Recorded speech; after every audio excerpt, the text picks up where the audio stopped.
presents one of the most fascinating countries in the world. Among its strengths are significant technological progress, respect for the environment, social harmony, and the dedication of its people in the workplace. However, the field of work presents numerous contradictions and issues. It is on this aspect that I decided to focus my thesis.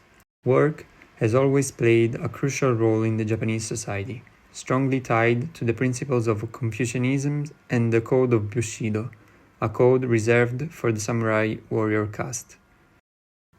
From it derives the loyalty of the servant to the master, observable today in the relationship between worker and employer. This loyalty is reflected in the concept of Shushin Koyo.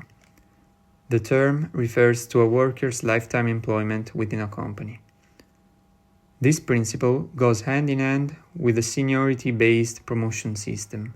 Although both represent key principles of the working society, they are gradually being abandoned in favor of a greater flexibility and a system aimed at rewarding performance. The excessive rigidity of the system and the worker's loyalty to a company can lead to the phenomenon of karoshi, or death from overwork. The term was coined in 1975 by Hosokawa Miwa after the famous Takebayashi case of 1969, recognized as the first official case of karoshi, following a long legal dispute. Initially, the phenomenon was barely considered by the public and the government. Only after a series of high-profile cases, the issue gained prominence. Anti-karoshi associations and foundations soon emerged, which by pressuring the government forced it to legislate on the matter. With the 2014 Karoshi Toboshi Taisaku Suishin Ho, the government acknowledged the problem and provided guidelines to the employers, although no penalties were established for non-compliance. Today, the Japanese working world, though still rooted in tradition, is undergoing some changes. Among these is the rise of two new rapidly growing groups, the Frita and the NEETs.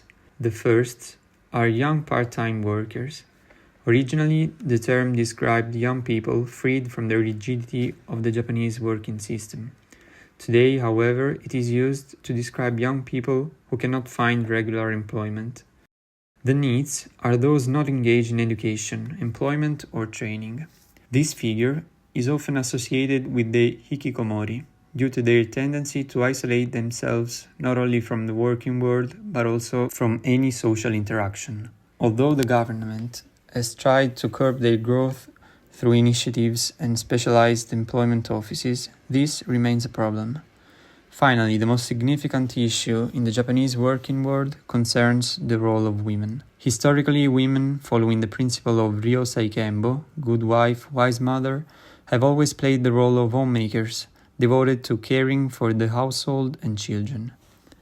Change came around the 1960s, when a labor shortage led to the hiring of many women on a part-time basis. This allowed them to both contribute an income to the family unit and care for the home. The effects of Ryosei Kenbo are reflected in the M-curve, a unique phenomenon that shows a drop in women's workforce participation during childbearing years, due to temporary withdrawal to care for children. This, along with the difficulty women face in breaking through the glass ceiling, contributes to the gender wage gap. To bridge the gender gap, the government introduced several laws, such as the Equal Employment Opportunity Law and the Basic Law for a Gender-Equal Society. The aim of these laws was to reduce discrimination against female workers during recruitment or assignment of job tasks. Former Prime Minister Shinzo Abe promoted an entire economic policy focused on women, named Womenomics. Unfortunately, both the laws and Abe's policy, while achieving minimal results, proved largely ineffective, partly due to the lack of penalties for non-compliance.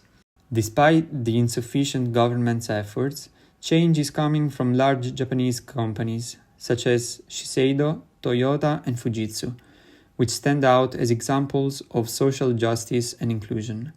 They maintain high percentages of female hires, reserve managerial positions for them, offer training courses, childcare assistance, and reintegration paths after parental leave. Through the virtuous actions of these companies, public awareness of the need for change is growing. I hope this change will come soon, so that Japan can become not only an economic and technological leader, but also an example of inclusion and social justice.